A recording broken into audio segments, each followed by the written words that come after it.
Hello mga kalonger. Good morning po mga kalonger. So araw po ng Martes ngayon mga kalonger. So hindi muna lilipad yung mga warriors natin hanggang bukas mga kalonger.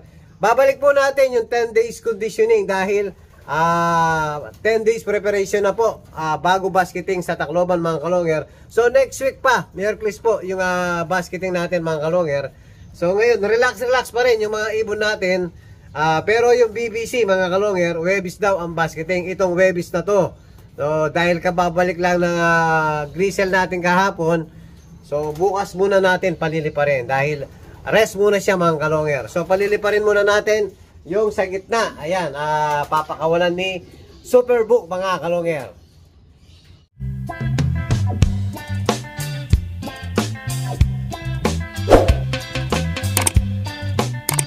Hello po mga kalonger. Kailangan na natin na batakin yung dito sa may gitna para lumakas na po yung resistensya nila. Yan, papakawalan natin. Lipad!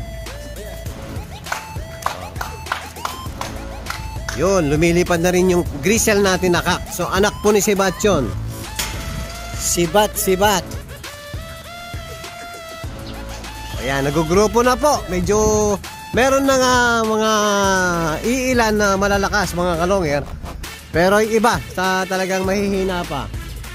So next week talagang tututukan na natin to para lumakas na po yung resistensya ng mga warriors natin. Ayan no, mahangin po rito mga kalonger. Tingnan yung mga malunggay natin no. Malikot yung mga dahon. Ayan, hindi pa marunong lumayo yung mga ibon natin, hindi kagaya ng linaban natin sa south. Pag pinakawalan natin mga kalonger, lumalayo po yung mga ibon natin. Aba, mukhang lalayo ngayon yung ano natin pinakawalan natin. Mukhang nagpapakitang gilas sila. O ayan mga kalonger, orasan natin kung makakailan minuto yung mga warriors natin. So samantalang ito yung mga ano natin, pang south natin, relax muna. Eto si Kuryente mga kalonger, malakas na po. Nakabawi na siya. Ayan. Pati si Grisel, madaling makarecover si Grisel mga kalonger. Ayan, hihintayin natin sa yung mga warriors natin. Ayan, may mga ilan bumaklas sa grupo. Parang lalayo na yung maibon natin Ayos to Ayan mga kalonger, dumapo na yung mga warriors natin. So yung pinakahuling po dumapo, naka 20 minutes naman po mga kalonger. So unti-untihan natin na palakasin yung resistensya ng mga warriors natin sa gitna. Halos mamatay po sa pagod yung mga ibon natin. Dahil nga yan, first time natin na pinersa. So yung iba naka 10 minutes lang. So kailangan tuloy-tuloy na yung resistensya nila. So, ayan po, yung mga iba yung iba okay na. So nakapag-relax na yung iba. So everyday na natin gawin yan. So 10 to 15 minutes kailangan bugawin natin yung ibon natin. Yun nga, gagamitin natin yung bandera natin, yung kulay pulang bandera natin. Para pag dapat kasi pawisan muna yung ibon para lumakas mga kalonger. Parang tao lang yan, pag pinawisan tayo, doon tayo mas lalong ginaganahan. Ganyan din yung mga alaga natin mga kalonger.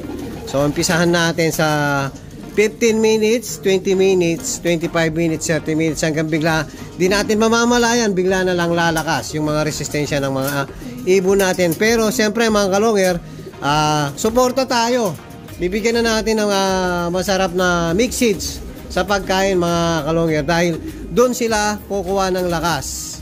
Siyempre sa molasses, Vitamin Pro sa tubig. Pag ganyan ano pala ang training mga kalonger, tubig lang po tayo. Wala pa tayong pinatetik na gamot. So yung nga mga kalonger, talagang kinalat na natin yung kondisyon natin from training hanggang sa sakayan ng dulo mga kalonger. So ito ito mga kalonger, papakainin ko na rin yung mga ano natin. So araw po ng Martes ngayon, ayan makikita nyo, Vitamin Pro po papainom natin.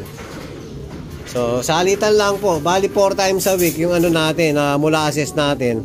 2 times a week. Tuesday and Thursday po yung Bitmin Pro. Tapos yung molasses natin nga from Sunday, Monday, Wednesday, Friday po. 4 times a week mga kalongger. So papakainin na natin yung mga pang south natin. Road to Tacloban. Parang ang laki ng butsi nito. No. Uminom siya ngayon, no. So papakainin na po natin mga kalongger. Ayan mga kalongger, naghihintay na yung ano natin. Dito. Ito ulit-ulitin lang natin. Muna pellets mga kalongger. Ano yung pellets? Ito nga po yung Power Max Integra Bimig mga kalongger. So mataas po ang protina niyan, kaya po yan po ang napili ko. So yan po ang regular nilang feeding. Una yung pellets, tapos yung mixeds natin, tapos yung sneaky mga kalongger, panghimagas nila. Tapos bibigyan ko ng konting redstone mga kalongger. Yan pa yung hindi ko nabanggit pala, yung redstone. Yan po yung pinaka nila, sa mineral nila, yung grits nila mga kalongger. Ito na po yung mixed natin. Ayan.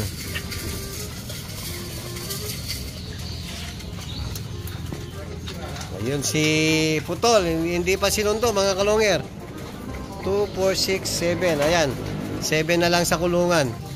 Pero yung panlaban natin dyan mga kalongger, 4 na lang. So at least meron pa tayong nakabalik kahit papano. Ayan, magana naman po sila lahat kumain. Kumain na ba yung sa gitna? Ay, naka-ready na po si Parang Mike. Kayo nakapwesto na dun, no? Bumaba na po. Ayan. Bababa muna natin. Bababa muna tayo after natin magpakain mga kalongger. Tayo naman ang kakain, siyempre. Almusal po. So, ito na mga kalongger. Yan, after ng mixeds, yan, sneaky po. Bakit po natin na hindi pinagsasabay-sabay pinapakain? Kasi pag alimbawa po mga kalongger, pinaghalo-halo natin yan, yung ibon ayaw sa ganitong buto, hindi po kakain, hindi tutuka. So kaya inuuna ko yung pellets para lahat po sila kakain ng pellets mga kalongger. So dagdag protina sa mga warrior natin. Kaya po ganyan pong hindi ko pinagsasabay-sabay yung pagpapakain sa kanila mga kalongger. Yan po yung pinaka natin, sneaky ang panghimagas nila. Yan, tapos iinom sila niyan mga kalongger, Bitmin Pro po. Dahil Tuesday ngayon mga kalongger. So alternate lang yung Bitmin Pro at saka molasses ko mga kalongger. So, kain lang, kain. Yan mga kalongger, bibigyan na po natin ng Bitmin Pro. So dito muna sa loob iinom yung mga warriors natin. Simulan natin magpapainom bukas, Miyerkules sa labas na. Yun, para masanay. Yan mga kalongger, kumakain pa rin.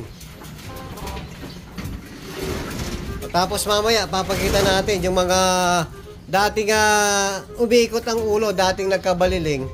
So, maayos na po sila ngayon. So, kakain muna tayo mga kalongger bago natin pakita yung mga nagkabaliling natin. Hello mga kalongger. Ito po, papakita natin ngayon yung mga nagkabaliling dati. Kung naaalala nyo po mga kalongger, sila po yung na-confine dito sa may kubo natin. So ang pinaka matagal dito mga kalongger, si Dagul. So eto na po ngayon si Dagul mga kalongger. Ayan, okay na po si Dagul. Lahat po yan nagkabaliling mga kalongger. O, ayan po si Dagul, oh.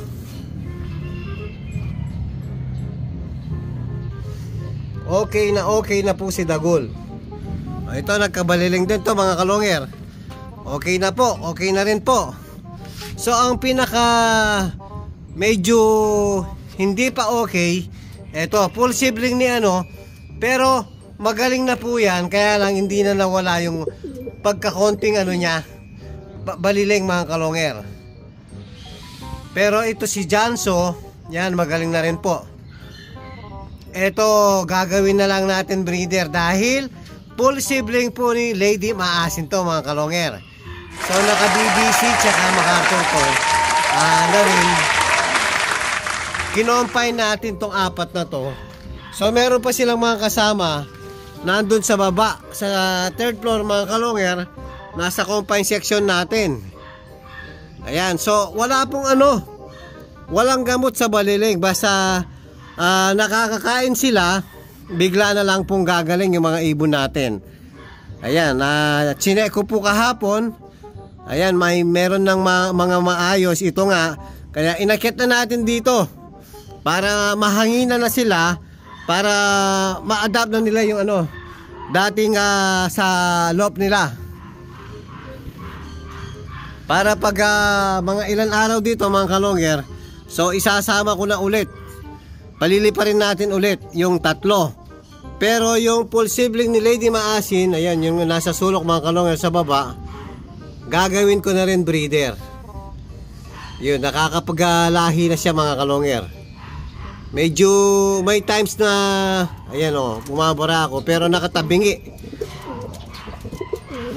Nakatabingi pa rin yung ulo mga kalongger, pero ayos na siya mga kalongger. Yan, pagbasdan nyo po.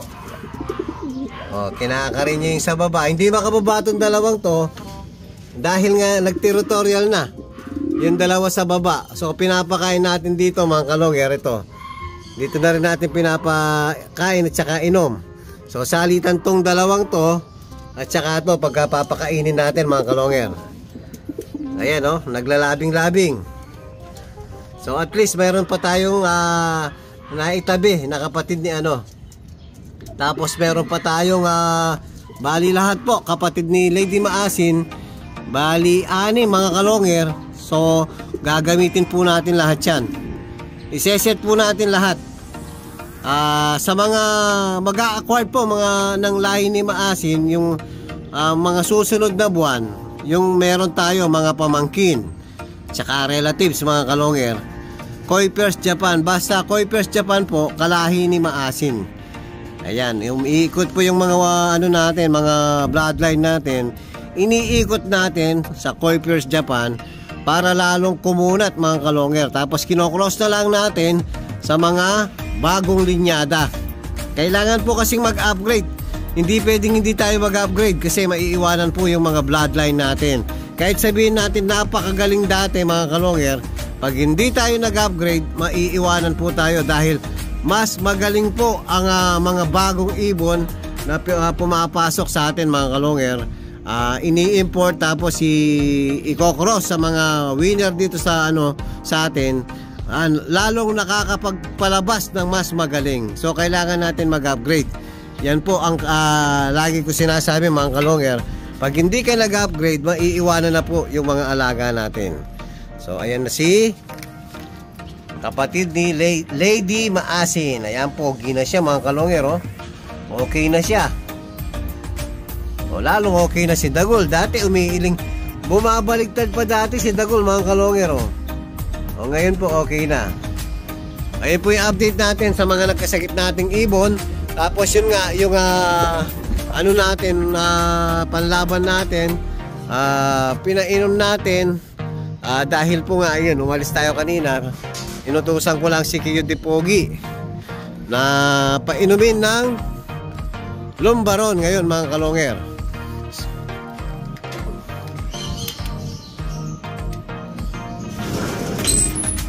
Yan, yung mga warriors natin.